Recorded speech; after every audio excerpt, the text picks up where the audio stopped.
ny fahazavana sy ny fahamaizinana. Izany lohahevitra roa mifanohitra izany no anasananao indray amin'ity talata fa 24 volana Desambra ity.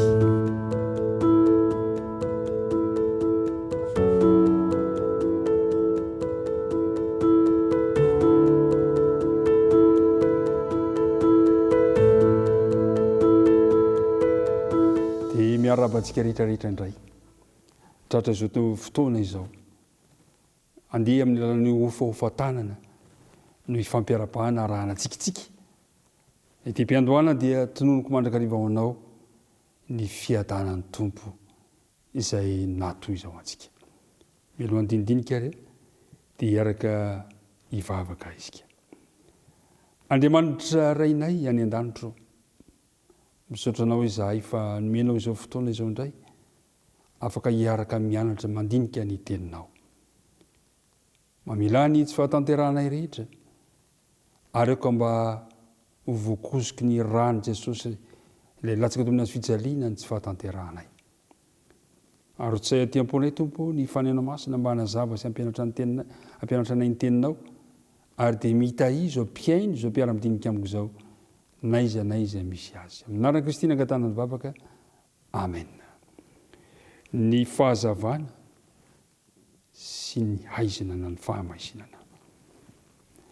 Iarahantsika malala ary mpiara-mianatra namana fa tena miaina ao anatin'ny haizina izao tontolo izao ankehitriny. Eny miezaka mandrehitra fahazavana ihany saingy feno haizina satria miezaka andesa mirery hitady ilay fahazavana. Azadino anefa fa Andriamanitra no namorona ny mazava. Ary Andriamanitra dia te hitondra antsika ho amin'izany fahazavana izany. Ry mpiara-mianatra namana manasa anao mba hanokatra amin'ny filazantsarany Jaona toko voalohany.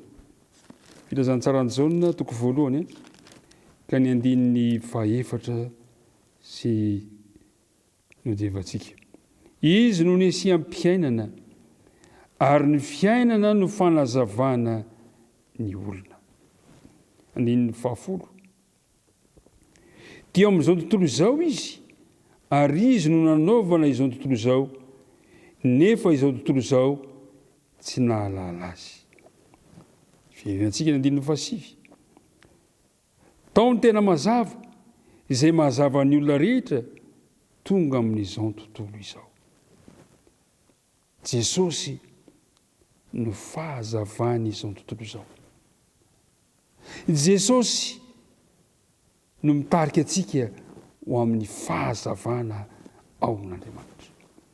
Ny maha-olombelona dia tadio tsara. Ny maha-olombelona irery dia tsy afaka mahafantatra hahatonga antsika halalan'Andriamanitra sy hahatonga antsika ho amin'ny fahazavana. Fa i Kristy irery kosa nefa no afaka mitarika antsika amin'izany satria Kristy no nanambara an'Andriamanitra. Amin'ny alalan'i Kristy dia alalan'ny marina isika. Amin'ny alalan'i Kristy dia alalan'Andriamanitra isika. Ary amin'ny alalan'i Kristy dia hitany mazava isika. Tiako raha andeha amin'ny mazava antsika amin'ity tontolo andro ity. Zao no voalazan'ny filazantsarany Jaona toko fahavalo. Filazantsarany Jaona toko fahavalo ka ny andininy faharoa amby efapolo. Zao no voalazany teny. Hoy Jesosy taminy. Raha Andriamanitra no rainareo dia ho tia ahy ianareo satria avy tamin'Andriamanitra no nivoahako sy nakanesako aty. Fa izao tsy tonga ho ahy fa izy no naniraka ahy. Nahoana tsy azonareo ny teniko satria tsy mahay miaino ny teniko ianareo. Ianareo avy amin'ny devoly rainareo ka izay sitraky ny rainareo no tianareo atao. Izy dia mpamonin'olona hatramin'ny taloha ary tsy mitoetra amin'ny marina satria tsy misy marina aminy. Ary raha mandainga izy dia ny azo no lazainy satria mpandainga izy sady rainy ilainga. Eto dia mazava tsara jesosy no fahamarina, jesosy no fahazavana ho antsika.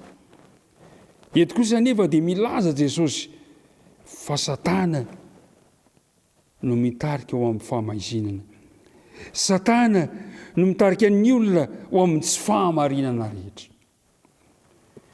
Ny zavatra misy miteny araka ny fiheverana manokana mantsy ireo izay tsy mijoro amin'ny fahamarinana.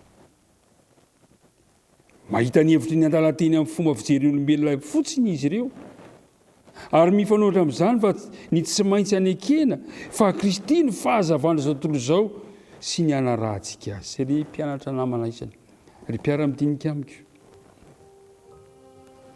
tia ilaza amintsika mifanohitra ny mazava sy ny maizina, ny mazava ao amin'ny Kristy, ny fahamazinana kosa satana ao ambadika izany rehetrarehetra. Azotsika vakina filazantsara ny jaona toko 5:5 filazantsara ny jaona toko 8:220 filazantsara ny jaona toko 7:15 filazantsara ny jaona toko 12 ka ny 5:30 mamariparitra atsika ny aizina ary mampahafantarantsika ny mazava, ary eo anatin'izany ihany koa nefa no ahafantarantsika ny fahamarinana ny tenin'Andriamanitra. Hitantsika teo fa satana dia niazy mandrakariva ny tiany lazay, ka raha vao tsy mitandrina isika ry havana ary mpiara-mianatra namana, raha tsy milefitra tanteraka amin'ny finoana sy fankataovana an'Andriamanitra isika, dia tandindomindoza amaky sy andinika ny ten'Andriamanitra araka izay fiheverantsika azy, kanefa dia mitondra antsika ho any fahamahinana izany.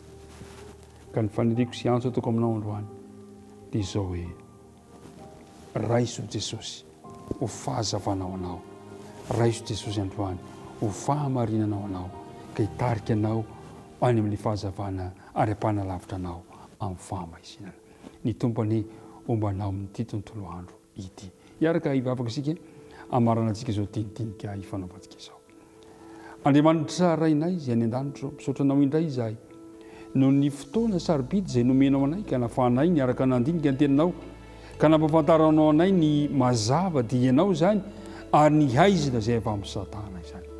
Ampio izahay andray safidy tsara andray an' Jesosy ho fahazavana eo amin'ny fiainanay. Ka raha andeha amakivaky ty tontolo andro ity izahay dia mba hohita eo aminay izany taratry ny fahazavana avy amin'ny Kristy izany.